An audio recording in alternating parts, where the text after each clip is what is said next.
Hello everyone, we are starting with basic paper. इसकी answer key आ गई है तो हम डिस्कस कर लेते हैं एक बार। 430/2/4 जो फर्स्ट क्वेश्चन है आपका, इसमें HCF निकालने को बोला था, तो HCF हमारा आ रहा है इसका 4। सेकेंड क्वेश्चन में आपको BPT थ्योरम लगानी थी और आपको क्या निकालना था, EC वैल्यू, और EC की वैल्यू इस केस में हमारी आ रही है 7.5, विच is option C। Third case में हमारा आंसर आ रहा है इस केस में आपका B, विच इज़ 2। अगर आप सॉल्व करोगे तो you will get to have the value as 2, क्योंकि आप देख भी सकते हो you have 1/2 and 1/k, k is coming out to be 2। Next case में 1 माइनस 1/2 का square, so it is coming out to be 1 minus 1/4, और इसको सॉल्व करोगे तो you are getting 3/4 as the answer. Next case में question number 5 में you have to find the x value, जो कि सेंटर वैल्यू है, एक तरीके से मिड पॉइंट है, और उसके आसपास कौन से पॉइंट्स हैं, 0,0, 2,0। तो x की वैल्यू हमारी आ रही है 0 + 2 divided by 2, which is 1। A option is correct है। क्वेश्चन नंबर 6 में आपका आंसर आ रहा है B, that is half. Question number 7 में I found out that theta is to be 60 degree, so option आ रहा है C मेरे हिसाब से। नेक्स्ट क्वेश्चन में थोड़ी सी प्रॉब्लम लग रही है कि यहाँ पे सम और प्रोडक्ट दिया हुआ है, लेकिन आंसर इन्होंने जो बोला है वो बोला है B, लेकिन B पॉसिबल नहीं हो सकता क्योंकि x² माइनस SX होता है, और सम हमारा क्या दिया हुआ है 5, तो यहाँ पे 5 प्लेस करोगे तो x² माइनस 5x आएगा, और यहाँ तो मैच ही नहीं कर रहा है ये। अगर x कॉमन भी ले ले तो x माइनस 5 आ रहा है, ठीक है, तो थोड़ी सी गलती है, तो आंसर आपको मार्क्स मिल जाएंगे। क्वेश्चन नंबर 9 में आपको निकालना था नॉट E, तो नॉट E कैसे निकलता है, 1 में से 0.65 माइनस कर दो तो आ गया 0.35। नेक्स्ट आपको दिया हुआ था एरिया निकालना है क्वेश्चन नंबर 10 में, तो एरिया कैसे निकलता है, साइड दी हुई है, इसका स्क्वायर कर देंगे दोनों का, तो 9/4 is the answer to it, D part. 11th question में ज़ीरोस निकालने थे आपको, तो ज़ीरोस कैसे निकाले जाते हैं, we have to do the splitting है, स्प्लिटिंग कर सकते हो, नहीं तो अल्फ़ा बीटा निकाल सकते हो, -B/A और C/A से। तो यहाँ पे स्प्लिट कर लेते हैं 6 को, so it will B -2x - 3x + 6, x common लिया, x - 2, -3 कॉमन लिया, क्या बचा आपके पास, x - 2, तो x - 2 एंड x - 3 आ रहा है इस केस में हमारा, सो C इज़ द आंसर है। नेक्स्ट क्वेश्चन देखो, क्वेश्चन नंबर 12 में हमसे पूछा है 57/300 क्या है, तो हमारा 57/300 क्या होगा, it will B terminating decimal expansion after 2 decimal places. Terminating क्यों है, क्योंकि 57 है और 300 है, तो अगर हम 57 और 300 को डिवाइड भी करते हैं, या आप दूसरा तरीका भी यूज़ कर सकते हो, उससे भी निकल सकता है, तो it is coming out to be 0.19, ठीक है। So yes, we can say that it is terminating decimal expansion after 2 decimal places. Question number 13 में जो है वो आपका आंसर आ रहा है D, ठीक है, पेयर ऑफ इक्वेशन जो है इट कैन बी D है। क्वेश्चन नंबर 14 में 5.213 12/8 can also be written as, कैसे लिख सकते हैं, तो इसका बिल्कुल सही तरीका A भी लग रहा है, और A ही हो सकता है, या क्योंकि और तो कोई तरीका नहीं है, A is the correct one है। क्वेश्चन नंबर 15 में ratio in which the point 4,0 divides the line segment joining the points 4,6, 4, -8, इसमें आपको क्या बताना है, रेशियो बताना है, तो बहुत सिंपल है रेशियो निकालना है इसमें। तो रेशियो जब हम इसको फाइंड करेंगे तो कैसे कर सकते हो, K/1 ले सकते हैं, और K/1 लेने के बाद आपका आंसर क्या आ रहा है इस केस में, 3/4। Which of the following is not defined, not defined का मतलब क्या होता है कि उसकी वैल्यू नहीं आ सकती है ना, तो इस केस में आपका नॉट डिफाइंड क्या होता है, it is C part, tan 90। Next question देखो, क्वेश्चन नंबर 17 में you have question as this and we have to find radius of the inner circle. AB आपको दिया हुआ है इन्होंने, AB इज़ गिवन 28 सेंटीमीटर, तो हम OB निकाल सकते हैं, और जो OB होगा हमारा वो इसका भी तो पार्ट होगा, सेम, एग्जैक्टली सेम, तो दिस विल बी 14, और ये हमारा 14, लेकिन उन्होंने क्या बोला है, रेडियस निकालो, तो क्या होना चाहिए 7, सो 17 का क्या हो गया, C। Next question, question number 18 में we have to find the length AD। AD निकालना है हमें, और D क्या है हमारा यहाँ पे, AD is drawn on AB, और वर्टिसेस हमें किस किस के दिए हुए हैं, हमें वर्टिसेस दिए हुए हैं OK, AK, BK। तो मीडियन निकाला, मीडियन बोला है कि हमारा AD है। मीडियन का मतलब क्या होता है, that it is dividing it into equal parts, और हमें निकालना है लेंथ ऑफ AD। तो A तो पता है, D नहीं पता। D कैसे निकलेगा, 0,3, बिकॉज दैट्स अ मीडियन। तो इनके बीच का डिस्टेंस, सो 4 माइनस 0 का स्क्वायर प्लस 3 माइनस 0 का स्क्वायर। सो ये 16 आ गया, ये 9 आ गया, √25 हो जाएगा, and it will give you 5 as the answer. Question number 19, angle Q is there, 90 degree दिया हुआ है, P and R is there, angle P 45 है। उसके बाद दे आर सेइंग कि tan P निकाल, tan P minus cos square R निकालो। तो ये 90 है अगर, तो ये भी तो 45 होगा। सो हमें क्या करना है, यहाँ पे tan P की वैल्यू प्लेस करनी है और कॉस स्क्वायर R की। tan P मतलब tan 45, ठीक है, tan 45 minus it is cos square R। Cos square R का मतलब क्या है, cos square R, R is basically 45 degree, ठीक है। अब tan 45 क्या होता है, 1, कॉस स्क्वायर 45, कॉस 45 की वैल्यू कितनी होती है, इट इज़ 1/√2 का स्क्वायर।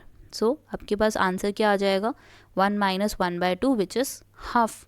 तो आपको क्वेश्चन नंबर 19 का आंसर कितना मिल गया, C। क्वेश्चन नंबर 20 देख लेते हैं। tan थीटा की वैल्यू दी है, सेक थीटा की वैल्यू आपने निकालनी थी। तो I think option A is correct. अगर आपको कोई प्रॉब्लम है तो मैं दिखा भी देती हूँ। थीटा इज़ देयर, और tan किसके इक्वल होता है, P/B। P क्या है हमारा 2, बेस क्या है हमारा 3, और हमें क्या निकालना है, सेक थीटा। और सेक थीटा किसका ऑपोजिट होता है, कॉस थीटा का। तो कॉस थीटा निकाल लेते हैं। कॉस थीटा क्या होता है, B/H। Base is what, base कितना है 3। हाइपोटेनियस कितना आएगा इस केस में हमारा, हाइपोटेनियस इज़ 4 + 9, √13 आ रहा है, ठीक है। तो इसका ऑपोजिट कितना होगा, √13/3। A answer is correct. Question number 21 says that we have a perimeter of sector of circle 14 centimeter. Central angle is 45 degree. ये ऐसा ही क्वेश्चन मैंने कल भी एक दिया था होमवर्क क्वेश्चन। तो यहाँ पे इन्होंने दिया हुआ है कि perimeter of sector of circle 14 centimeter. We have to find the perimeter of this sector. तो पहले हमें ये निकालना होगा, आर्क निकालना होगा। आर्क कैसे निकलती है, आर्क ऑफ लेंथ कैसे निकलती है, θ/360, है ना। थीटा क्या है इस केस में हमारा, 45/360, πr², 22/7 r²। आर की वैल्यू कितनी है आपकी, 14, 14 × 14, 7 से 14 कैंसिल 2, और भी वैल्यूज़ हमारी कैंसिल हो सकती है, और कैंसिल होके हमारे पास आंसर आ रहा है इसका 39 सेंटीमीटर। कैसे आया वो मैं आपको बताती हूँ। 14 को भी काउंट करना है, 14 को भी काउंट करना है आपने। ये हो गया आपका 28, और जो इसका आंसर है वो आएगा आपका 11, ठीक है। 11 सेंटीमीटर यहाँ से आया, और 11 जब जोड़ दोगे इसमें तो 39 सेंटीमीटर टोटल आंसर आ जाएगा। नेक्स्ट क्वेश्चन में हमें दिया हुआ है ब्लू बॉल की प्रोबेबिलिटी बताओ। इससे आसान क्वेश्चन क्या हो सकता है 22 से। Answer coming out to be here, they are saying that it is B part. तो चेक कर लेते हैं कि बी पार्ट है या नहीं। 16, 8 इज़ 24, 30, ठीक है, टोटल 30 हो गए। और किसकी प्रोबेबिलिटी निकालनी है, 6 की, 1/5। क्वेश्चन नंबर 23 में आपको क्या दिया हुआ है, sine theta minus cos theta is equal to 0। अब साइन थीटा किसके इक्वल है, कॉस थीटा के, यहाँ पे हमें मेंशन किया हुआ है। अब वो कह रहे हैं ऐसी कौन सी वैल्यू होगी थीटा की जब वो दोनों इक्वल होते हैं, ठीक है।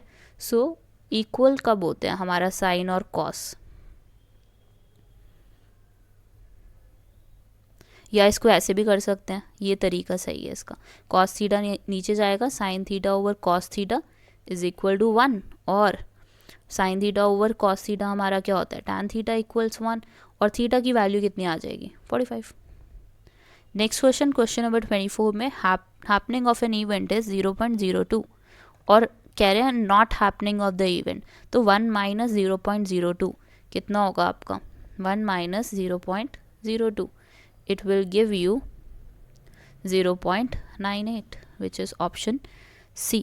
क्वेश्चन नंबर 25 में आपने क्या करना था, एरिया निकालना था किसका, शेडेड रीजन का। तो क्या करते, area of outer minus area of inner circle. तो क्वेश्चन नंबर 25 का आंसर आ रहा है A, it is 462 centimetre square. Next में हमें सिंप्लीफाई करना है इसको, एक्सप्रेशन को 1 प्लस साइन थीटा। तो एलसीएम कितना आएगा इसका, 1 plus sine theta 1 minus sine theta, और ऊपर कितना आएगा 1 minus sine theta plus 1 plus sine theta. Sine theta से sine theta cancel and you are getting 2 over 1 square minus sine square theta, और it is coming out to be 2 cos square theta. और cos square theta का 1 by cos square theta का क्या होता है, 2 sec square theta. Question number 27 says origin divides the line segment AB joining the points A and B in the ratio। Origin divide कर रहा है, मतलब क्या हुआ, बीच वाला जो पॉइंट है वो क्या है 0,0।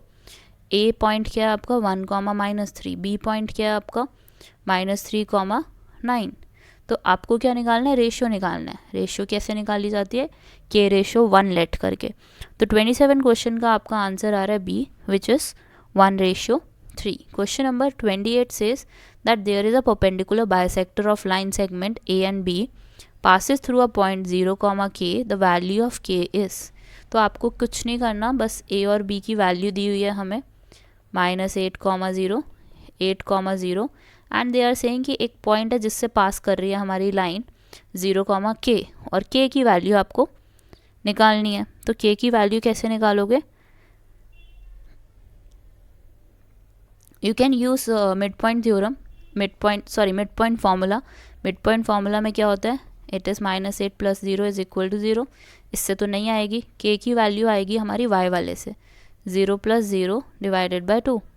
तो मेरा आंसर इस केस में आ रहा है, it can be any real number in this case, कोई भी रियल नंबर हो सकता है, नहीं तो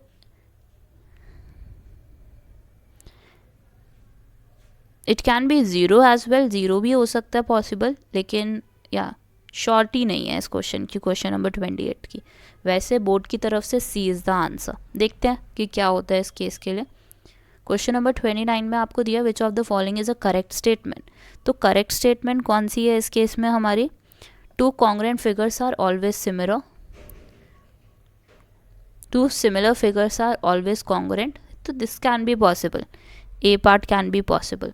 30 में आपको दिया हुआ है solution of the pair of linear equation x is equal to -5 y is equal to 6 is. तो इसका सॉल्यूशन क्या है, तो इसका सॉल्यूशन आपको साफ नज़र आ रहा है कि a है -5,6। नेक्स्ट में आपको दिया हुआ circle of radius 3 units is centred at 0,0।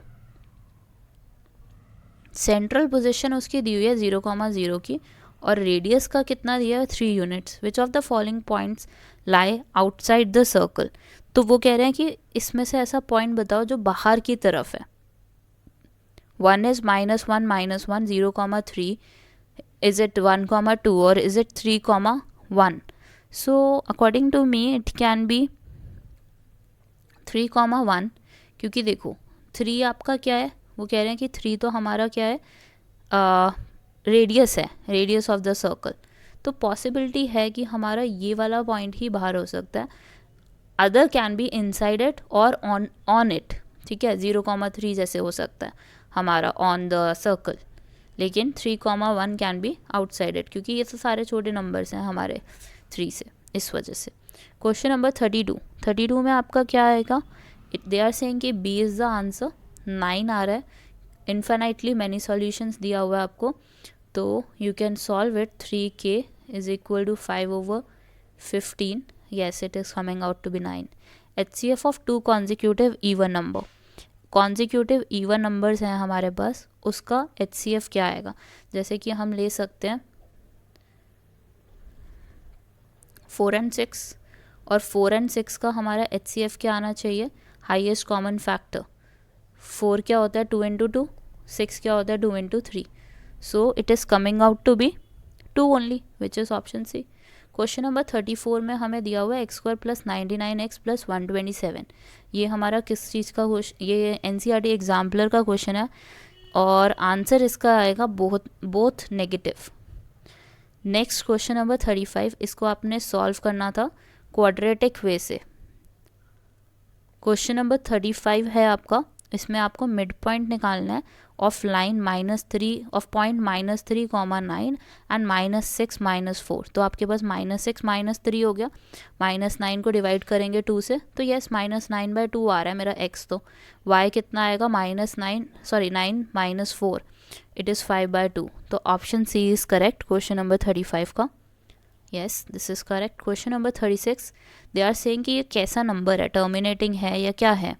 सो देखते हैं, चेक करते हैं, नॉन टर्मिनेटिंग है ये बोल रहे हैं। 36 में according to me answer is non terminating but it will be repeating for you.